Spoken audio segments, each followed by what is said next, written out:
Hello, good evening to everybody, wherever you are. This is Ashwani from London here, so I don't know what time of the world it is for you guys in different parts of the world, but also I'm not entirely sure how many of you have been to these webinars before, and if any of you are new to this, I have to just very quickly do the disclaimer, so I'll do that straight away. I hope you can see my slides clearly. This is a slide which says, "Welcome to TradingHD." And there we go. So here's the disclaimer and the risk disclosure. It says, I'll read it out to you. The information contained within this presentation is intended for educational and illustrative purposes only and does not constitute investment advice. Do not make any investment decisions or other decisions based on the material presented. We cannot be held responsible for your trading results.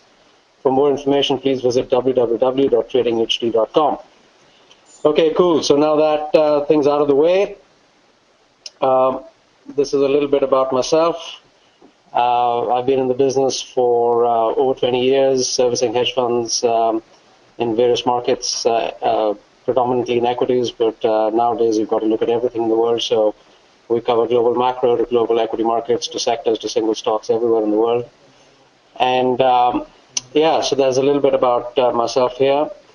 And a little testament from Lex, who is a fantastic trader and also someone who I have known for many years. He's been a client of mine for a long time. And it's nice of him to have said some nice things about our approach. So, like I said, I don't know how many of you have been on this webinar before. We've been doing a series of these webinars since last year. And my objective on these webinars is to try and bring to you the real-time framework of using signals that I have begun to like over the last many years, and also how to implement them. Some of you may have seen my course, which is available online too, but the idea really on these webinars is so that we could meet once a month and we could discuss the positions of a lot of the big markets that are important to you in your personal trading. So let's start with obviously the most important one, and I will take you through. I hope you can see my cursor. This is the chart of the S&P 500 going back to 1996. And the beauty about coming to these webinars is that we can always reflect on what we were thinking in the previous webinar to then actually seeing how price action has played out. Now, the first time we did the webinar was in the last quarter of 2015. And what we had highlighted in 2015 was this big sharp drop that took place in August. And this sharp drop that took place in August broke the RSI reading of 60 for the first time since 2012, as you can see. There were only two previous instances on this particular chart that show to you the importance of what a break of an RSI reading of 60 implies for markets. This was in 2000. We broke the RSI reading of 60 after having stayed above it for many years in a fantastic bull market. We then had another fantastic bull run since 2002 to 2007. Actually, 2003 was the real low. But then again, once we broke 60 on the monthly RSI is when we started the bear market. Now, when you break an RSI reading of 60 after having been overbought above a reading of 60 for a considerable length of time, you almost inevitably get a retest.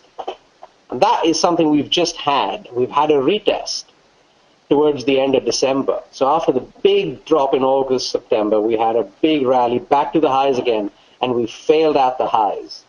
And that failure took place exactly at a reading of 60 again, which shows to you how a simple RSI can help you to look at the big picture on any market.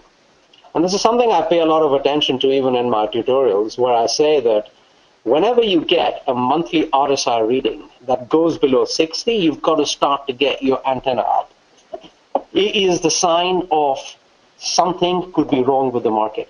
Now, throughout the last 3.5 months that we've been doing these webinars, we have stayed cautious. And this cautious approach on the S&P has been the correct approach. In fact, if you look at the next chart, I'll show you the the chart on a weekly time scale. This entire decline was a decline that came after multiple failures of the RSI at 60. Can you see this? You hit 60 once, you hit 60 twice, you keep hitting it a few times. You're just not able to bust through like you did in 2013 and 2012 and 2014. And then you have this big drop. Now, for people who are watching the weekly RSIs closely, they can start to see some loss of momentum. They can start to see that the structure and the dynamic of the market could be changing. And if you are actively watching the use of a simple moving average like a 45 period exponential moving average, this exactly where my cursor is when we broke down in August. Now, for those of you who've been following the story develop over the previous 4 months, this drop was not a surprise. I mean, it couldn't have possibly been a surprise if you are well trained in the use of a simple RSI. And then you come down to a reading around 40, which is where we found a base again. We never broke a previous low. We broke below the 45 EMA, and we formed a base. And then we went all the way back, and look where we failed. We failed exactly at the RSI trend line. We could not take 60 out. We had 3 attempts to try and make new highs, and we failed each time. And then we had a big drop in January. Now, this drop itself was not a surprise to any of us or any of our clients.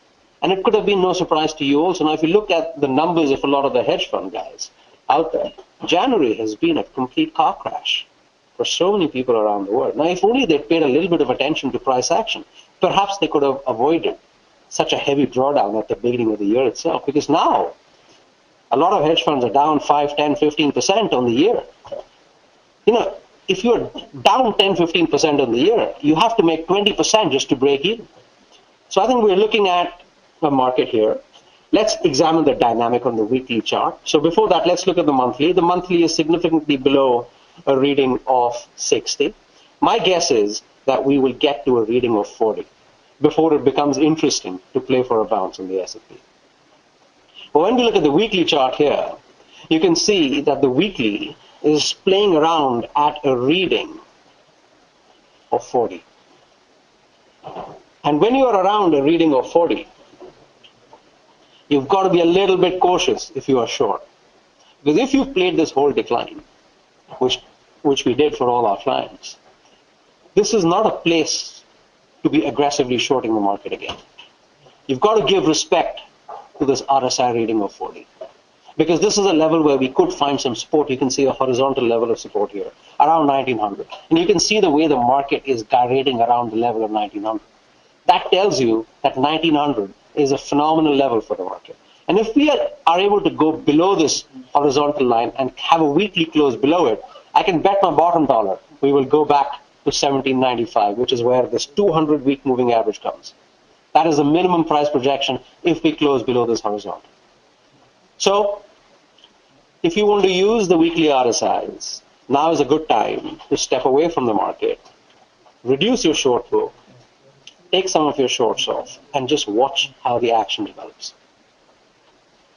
Let's look at the NASDAQ. Now, when we came in August with this big drop on the NASDAQ did not break the RSI rating of 60, as you can see. In fact, the NASDAQ took support exactly at 60 and had a big sharp rally.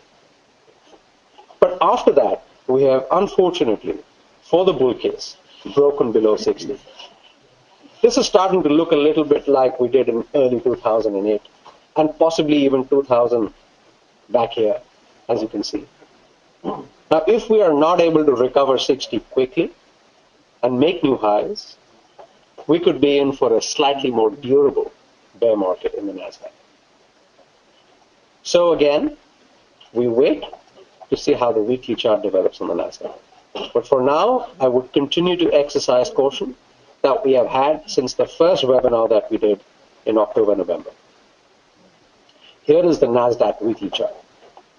What do you see on the NASDAQ weekly chart? What I see is multiple failures around the 60 reading, a sharp decline once we went below it, a support level at 40, which is exactly where we should take support. As you can see, we took support in 2013 here. We never went to an RSI reading of 40 in the last 2.5 years. So coming to the level of 40 for the first time, it was almost inevitable that the market would catch this long-term trend line, find support here, and rally all the way back. And look where we failed. We failed all the way back at 60.